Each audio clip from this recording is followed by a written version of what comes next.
more. Like, we're low key going up right now.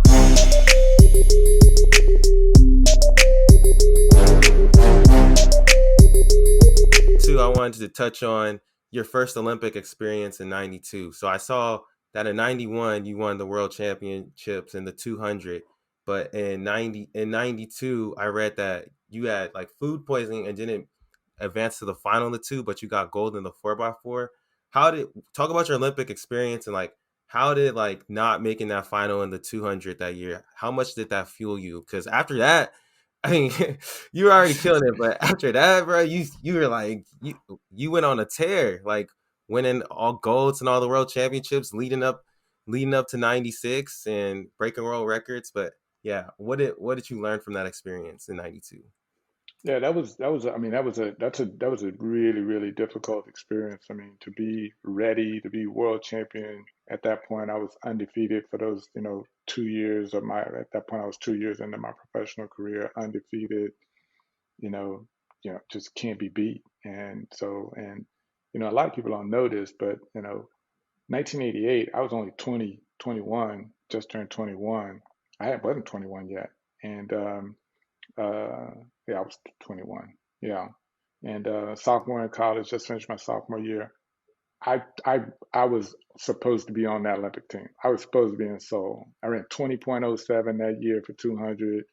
You know, 10:12. I ran 10:08 that year in 100. 45:23 and split 43.5 on the relay. I was just killing it. That Oh was a my breakthrough gosh. year for me. Yeah. And I felt like yeah I'm gonna be on that team in '88 and ended up with a stress fracture at NCAA's and wasn't able to get on that team, wasn't able to make it through the trials. And then to get to '92, everything's great now. Realize my potential, world champion, top of the world, and then to get there and to get food poisoning right before the game started and just wrecked all of my preparation. Wasn't even able to make it into the finals of the 200. It was a huge disappointment, and it's kind of like as an athlete in the Olympic in the an Olympic sport, you know that if you're lucky enough to get there, you may not ever get there again. Yeah. So that's not guaranteed. I mean, it's with all due respect to other sports, and I love sports, NFL, NBA, all of that. I love it, but you don't make it to the Super Bowl this year, you can try again next year. Yeah. Ain't no next year in the Olympics. you know, it's 4 years. Some careers are 4 years, Yeah. so you may not ever get back there. So that's always in the back of your mind. So when I didn't make that final, you know, yeah, am I going to get back here? You start doubting yourself, and it wasn't until I started to really think, you know, realistically, I allow myself to be disappointed, but then I started to think, wait a minute, Mike Marsh just won the Olympic gold medal. He's never beaten me before. In 2 years, he's been trying to beat me. Still can't beat me. I've never lost to this guy. And he's the Olympic champion. So when the season starts next year, it's probably going to look like the last 2 years. I'm still going to be beating Mike Marsh, Yeah. Yeah. and everybody else out there. And, you have to remind yourself that's the reality of the situation. So it was very disappointing, but I had to, remind myself that, I can still be the best. I'm gonna have to get through this disappointment, but you know, and that's what helped me to get through it. And then I knew about myself what motivates me, and I've always been motivated by my goals, and so I immediately set some new goals and just started to focus on that, and that's how I was able to get over that. But there's no doubt in that. That was a huge disappointment. And it all worked out in the end. Of course, got to Atlanta in '96 and Sydney in 2000. But at that moment in Barcelona, yeah, you got to be realistic. You're like, I may not ever get back here again, and that's devastating. I think Yeah. it's important too to honestly be honest with yourself and be realistic. Like, don't dwell on it, but like I think too, just I think that's healthy to just be like, this is a really like big event and it's a privilege to be here. And yeah, I might not come back, but I'm gonna keep on doing whatever I gotta do Yeah, to get back. Like it's because yeah, it's a fragile situation. yeah. then like how Aaron was saying, like after that, you went on a tear after that. Wasn't much losing after there. Went on a win streak in the 400. And you said that was like one of the biggest disappointments and hardest parts of like your track career. But after that, like it kind of seems like it was rainbows and sunshines, world records, gold shoes, everything like that. But was there any other like really hard moments in the midst of like you're still winning races and you're still doing all this? Were there any hard moments in your career where it was hard to get up some days or something like that? Was there something where it was still like a struggle when you're still winning?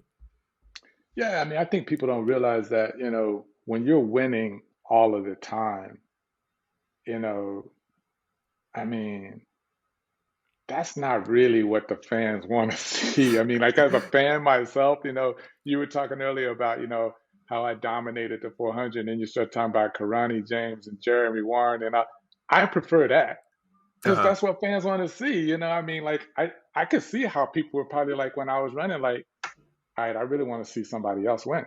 You know, nothing against me, Yeah.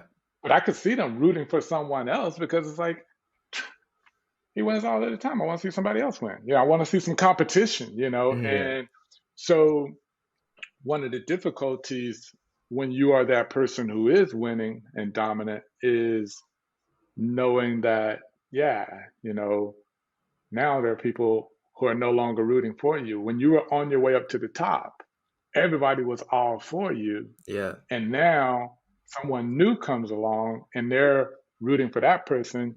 And it's hard to sort of separate and think, and because at the end of the day, it's not like they don't like you. It's not like they hate you. They want to see somebody else win. They want to see that competition. So that gets a little bit tough. But then also, you know, one of the things that was really tough for me was dealing with the fact that I started to get criticized late in my career, and this is true. You're not gonna believe this, but it's true. Media would criticize me if I didn't win races by as much as I used to win them by. Come on and now. and I remember, yeah, That's and I dope. remember, I That's how you know remember you're nice. being really disappointed one day at practice about something about that, and my coach recognized it, and he was like, look, he's like, you have never run for anybody else but yourself.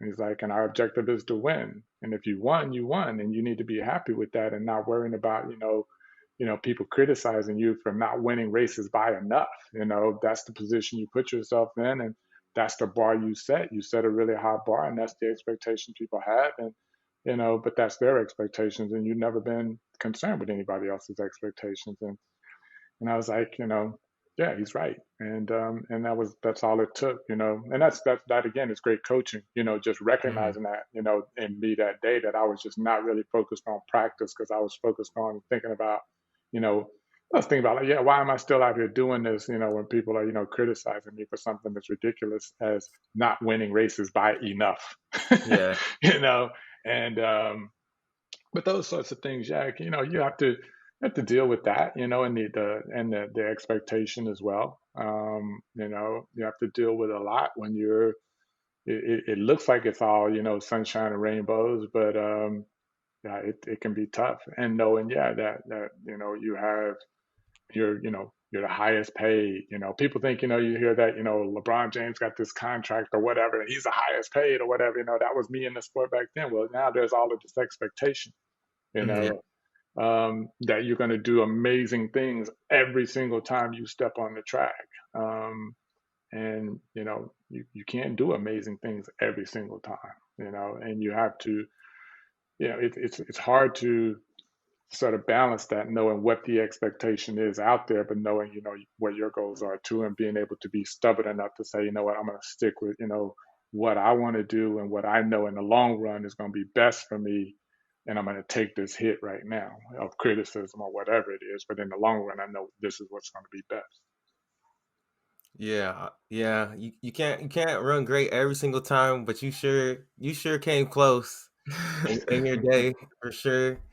I would say too, I was going into it like so 92 you go through that Olympics, and then 93 you get gold in the 4 and the 4x4, and 95 that's when we see you do that 4-2 double, and you get gold in both. Was that like a tune up for Atlanta? Were you already thinking like, hey, in Atlanta, I wanna be the double gold in the 4 and the 2? Was that just the plan all along? Yeah, that was a plan all along. And I mean, back then, because it wasn't a standard double, the 2-4, the schedule typically, just wouldn't allow for that double. They were both so intermingled with a 200-meter semifinal on the same day as a 400-meter preliminary round or quarterfinal round, or, it was just all mixed up. And I had to try to convince the International Olympic Committee and the Track and Field Federation to come together and work together and change the schedule in '96 for the games, to allow me to be able to do both. And that was, I was caught in a bunch of a political, issue between the IOC and at that time the IAAF. Mm-hmm.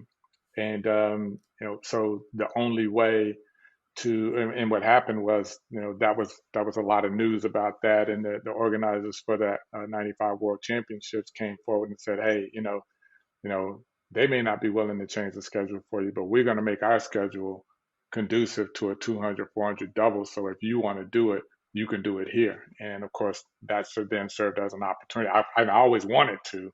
And so, of Yeah. course, I was going to do it. But then that also gave me the opportunity. Like, if I win both of them, then they're going to have to change the schedule for Atlanta. They can't Yeah. not at that point. And then, of course, I did win both of them and just missed the world record in both the 4 and the 2. And so, of course, then there was a no-brainer that they were going to change the schedule.